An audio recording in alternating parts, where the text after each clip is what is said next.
आप सभी का स्वागत है मेरे चैनल ट्यूशन टीचर में। मैं प्रीति अग्रवाल आज आपको सिखाऊंगी सोर्सेज ऑफ हिस्ट्री और ये मेरा लेक्चर नंबर 2 है।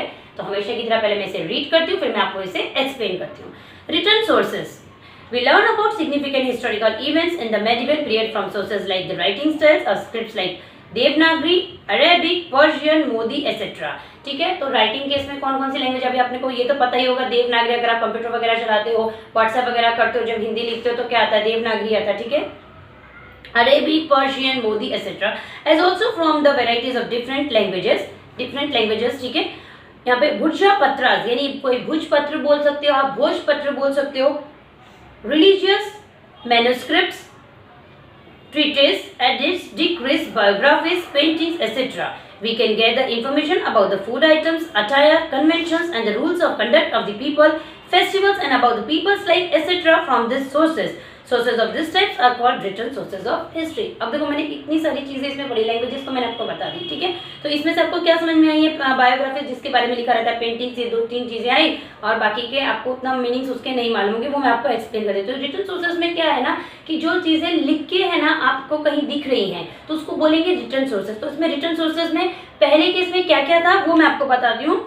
ठीक है, एक ये है भुजपत्रास यानी भोजपत्र जिसको बोलते हैं। देखो आपने अगर ये कोई राजा टाइप की सीरियल देखी होंगी जिसमें राजा महाराजा हैं, ऐसी कोई पिक्चर देखी होगी तो ओके ना, ऐसा वो एक राउंड रहता है, उसको ऐसे खोलते हैं, फिर उसमें आदेश वगैरह कुछ लिखा रहता है, वो उसको पढ़ते हैं। तो वही है जो आपका यहाँ पे जो लिखा है ना, भुजपत्रास। ठीक है, रिलीजियस मैन्युस्क्रिप्ट्स है ना, हाथ से जो लिखा जाता है ना उसको बोलते हैं मैन्युस्क्रिप्ट्स। कोई भी जैसे आप मान को चलो जिसके इसमें जैसे ही रिलीजियस में जो बोलते हैं पूजा पाठ होती होगी जो हाथ से लिखी होगी उसको बोलेंगे रिलीजियस मैन्युस्क्रिप्ट्स, है ना। ये है ट्रीटीज आप बोल सकते हो कि कोई भी है ना फॉर्मल में लिखा होगा, जैसे कि रूल्स एंड रेगुलेशंस। एक तो हमारी घर की भाषा हो जैसे हम फॉर्मल लेटर बोलते हैं और एक इनफॉर्मल लेटर बोलते हैं। तो ट्रीटीज में क्या है, ये फॉर्मल रिटन लेटर होता है, पेपर होता है ना। एडिक्ट्स ये होता है फरमान जारी किया जाए, है ना। जैसे मैंने अपना राजा महाराजा की पिक्चर देखोगे ना तो आपको उसमें दिखा है कि फरमान जारी किया गया है, ऐसा बोलते हैं तो उसको बोलते हैं एडिक्ट्स, है ना। और ये है डिक्रीज मतलब हुक्मनामा, है ना, हुक्म दिया जाता है ना। बायोग्राफीज जिसके बारे में लिखा जाता है। पेंटिंग मतलब जो पेंटिंग ड्राइंग हुई रहती है ना। तो ये सब किस में आपको आया है, ये सब रिटन सोर्सेज में है। अब आप सोचो अरे हमें ये सब क्या करना है, ऐसा नहीं है, क्योंकि ये रिलेटेड वर्ड जब आपको आगे आएंगे ना तो आपको लगेगा ये न्यू है, इसलिए आप इसको साथ के साथ याद करते रहो बेटा। We can gather information about the food items, है ना। अब ये जब सारी चीजें हैं, है ना, कि पहले किसमें कौन क्या खाता था, कैसे क्या करते थे, तो लिखा हुआ रहता है ना। तो उसमें क्या आएगा, फूड आइटम्स है, अच्छा है मतलब कौन कैसे कपड़े पहनता था, ड्रेस है ना। कन्वेंशंस मतलब उनकी परंपरा क्या थी, है ना। सबके यहाँ ऐसा बोलते हैं ना कि हमारे घर में तो सुबह ऐसे दिया बत्ती करते हैं, शाम को हम लोग नहीं करते हैं, कोई बोलते हैं नहीं हम शाम को करते हैं, हर किसी का अलग अलग रहता है, ऐसा उनका भी अलग अलग था, है ना। Rules of the conduct of the people, है ना, कि उनका मतलब कि उस टाइम पे ना लोगों का बिहेवियर कैसा था। ठीक है, उनके फेस्टिवल्स कैसे थे, अबाउट पीपल्स लाइफ, उन लोगों का जो कल्चर था। जैसे भी मान के चलो कि गांव में शाम के टाइम पे क्या होगा, जल्दी से उनका खाना वाना बन गया होगा, और शहरों में अगर आप देखोगे तो 9-10 बजे तो खाना बनाना शुरू करते हैं कहीं कहीं, है ना। तो सबका कैसा होता है, एक लाइफस्टाइल अपना अलग अलग होता है। तो ये सब हमको किसके थ्रू इन्फॉर्मेशन मिलेगी, हमें रिटन सोर्सेज के थ्रू इन्फॉर्मेशन मिलेगी। ठीक है, और इसी को बोलते हैं रिटन सोर्सेज ऑफ हिस्ट्री। अब देखो यहाँ पे है ना, ये आपको येलो कलर का डायग्राम टाइप का बनाया हुआ है, तो इसको मैं पढ़ती हूँ। Documents of proceeding in the court of Kings, है ना। प्रोसीडिंग मतलब किसी भी काम को आगे करना, जैसे डॉक्यूमेंट्स वगैरह का है, कोर्ट्स में जो किंग बैठे रहते हैं ना, तो उनको भी कोई जो डॉक्यूमेंट्स चाहिए उसके लिए। जीनियोलॉजिस्ट शकावली, जीनियोलॉजिस्ट मतलब कि किसी की फैमिली की हिस्ट्री की जो जानते हैं ना, जो स्टडी करते हैं उसको बोलते हैं जीनियोलॉजिस्ट। ठीक है, कोरस्पॉन्डेंस डिस्पैचेस, यस। अभी देखो कोरस्पॉन्डेंस डिस्पैचेस क्या हुआ कि अगर आपके अपने पापा वगैरह को देखा होगा कि कोई भी किसी को लेटर भेजना होता है, कोरस्पॉन्डेंस मतलब किसी को पत्र का व्यवहार करना होता है ना। तो जो अभी तो आप लोग क्या करते हैं, ज्यादातर मेल करते हैं, व्हाट्सएप वगैरह करते हैं, लेकिन कुछ कुछ कैसे एग्रीमेंट्स वगैरह होते हैं, डॉक्यूमेंट्स होते हैं जो आज भी क्या होते हैं, कुरियर वगैरह होते हैं। जुडिशियल वर्डिक्ट्स ऑर्डर, ठीक है। अब इसमें क्या है देखो, जुडिशियल मतलब जो कानूनी तौर पे होगा, है ना। वर्डिक्ट्स मतलब निर्णय लिए जाते हैं या कुछ ऑर्डर दिए जाते हैं। ट्रीटीज में ट्रीटीज यहाँ पे आया, बायोग्राफीज आ गया, ट्रेवलॉग ऑफ फॉरेन ट्रेवलर्स आ गया, है ना। ट्रेवलॉग कौन हो गया, जो लोग ट्रेवल करने आते हैं और उस जगह के बारे में जो इन्फॉर्मेशन वगैरह देंगे वो ट्रेवलॉग्स हो गया। क्रॉनिकल्स तवरीक मतलब तारीख होता है, वो आपको अभी आगे आएगा। ठीक है, कि कौन सी घटना कैसे कैसे घटी। During this period travellers from other countries came to India. ठीक है, इसी टाइम पे कौन आए थे, बाहर से ट्रेवलर्स अपने इंडिया में आए थे। दे हैव रिटन ट्रैवलॉग और अकाउंट ऑफ देयर ट्रेवल्स। ठीक है, ट्रैवलॉग का मतलब क्या होता है, जो भी उनका एक्सपीरियंस वगैरह है वो उन्होंने लिखा on account of their travels. Some of them are al Biruni, Ibn Battuta, Niccolao और मनुची। ठीक है, ये 3 थे, इनके नाम आपको याद रखने हैं। बाबर्स बायोग्राफी, शिव भारत और the Sanskrit biography of Shivaji Maharaj composed by the poet Paramanand, as well as the various other biographies of different rulers and their correspondence help us to understand the policies and administrative systems of the rulers and their diplomatic relation with others। अब देखो, जो श्री शिव भारत है, ठीक है, ये किसने लिखा था, परमानंद जी ने लिखा था। तो लिखे हुए की बात कर रहे हैं क्योंकि हम रिटन सोर्सेज पढ़ रहे हैं, तो इसमें जो इंपॉर्टेंट है वो आपको याद रखना है। श्री शिव भारत जो लिखा गया था वो परमानंद जी ने लिखा गया था। अगर आप गूगल पे भी सर्च करोगे तो आपको ये है ना, अमेजन वगैरह पे बुक का भी आपको दिखा देंगे कि ये बुक कैसी नजर आती है। इसलिए बेटा सिर्फ पढ़ के है ना इग्नोर मत करो, आगे आपको ये सब चीजें काम आएंगी।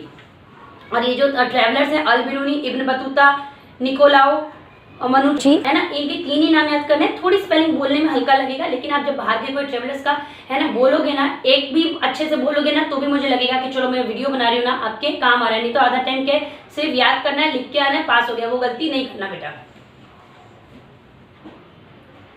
तौरीख और तारीख means the sequence of events. देखो, तारीख डेट जिसको हम बोलते हैं ना कि आज कौन सी डेट है, कल कौन सी डेट है, तो उसको आप तौरीख बोल सकते हो, हिंदी में तो तारीख बोलते हो, तो आपको मालूम ही है। तो सीक्वेंस ऑफ इवेंट मतलब कैसा हो गया कि पहले क्या घटा, फिर क्या घटा, फिर क्या घटा, ऐसे। तौरीख रिटन बाय अल-बिरूनी। अब देखो, मैंने बोला था आप नाम याद रखना। क्यों? अल-बिरूनी कौन थे? ट्रैवलर थे जो इंडिया में आए थे। फर्स्ट में ही उनका देखो नाम दिया है। अगर आपको पहले वाला याद रहेगा तो इसमें भी आपको याद रहेगा तौरीख किसने लिखी थी, अल-बिरूनी। ट्रैवलर कौन थे? जो इंडिया में आए थे बाहर के, अल-बिरूनी। ठीक है।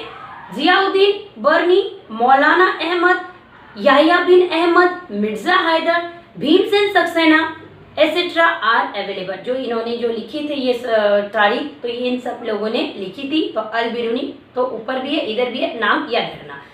बखर is a type of Chronicle that originated in Maharashtra. अब देखो, ये जो बखर है ना, ये भी क्रॉनिकल मतलब वही कि पहले क्या आया, फिर क्या हुआ, उसके बाद क्या हुआ, ये कहाँ पे लिखा गया है। ओरिजिनेट मतलब होता है ना कि मेन जो इसकी लिखने की शुरुआत हुई वो महाराष्ट्र से हुई। Chronicles helps in understanding the aspects like the contemporary political happenings। अब देखो, contemporary political happenings मतलब ये जो बखर है वो किस लिए काम आ रही है कि जो प्रेजेंट में का आपका पॉलिटिकल मतलब कि क्या चल रहा है इस टाइम पे पॉलिटिकल के बेस पे, तो वो आपको किस में मिलेगा, बखर के इसमें मिलेगा। Linguistic transactions, cultural life, social condition etcetera. अब देखो, लिंग्विस्टिक ट्रांजेक्शंस क्या हो गया कि उनका जो बोलते हैं ना भाषाई लेन देन, मतलब भाषा में कैसे उनका बोलने का वो रिवाज था। कल्चरल लाइफ उनका बोलते हैं ना कि कल्चरल लाइफ, उनके कपड़े कैसे थे, उनके खाने का कैसा था, रहन सहन कैसा था, और उनकी सोशल कंडीशन है ना, अमीर है, गरीब है, किस तरीके का वो है। Many of the chronicles in the Marathi were written many years after the events had occurred. अब देखो, ये जो ये बखर लिखा गया, कहाँ पे लिखा गया, महाराष्ट्र से इसकी शुरुआत हुई गई है ना, पॉलिटिकल के बारे में ज्यादा बताएगा।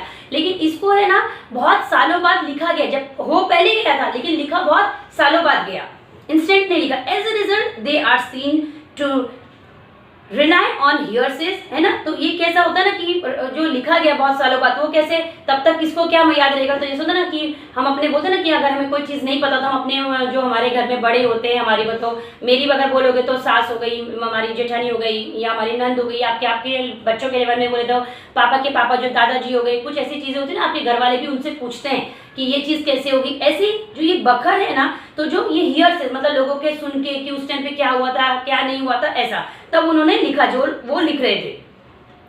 सम ऑफ दिस क्रॉनिकल्स आर महिकावतीची बखर, सभासद बखर, चिटनिसाची बखर, भाऊ साहिबाची बखर एसेट्रा, है ना। तो इसमें कैसा है, पहले ये सुना, पहले लोगों को पूछा गया, फिर उस पर बोलते ना अपना भी एक राय ली गई। मैंने आपको पहले वाले, अगर आपने मेरा लेक्चर देखा होगा तो उसमें भी मैंने यही बताया कि ऐसा नहीं होता कि हमको किसी ने कुछ भी बोला और हमने उसको बिलीव कर लिया।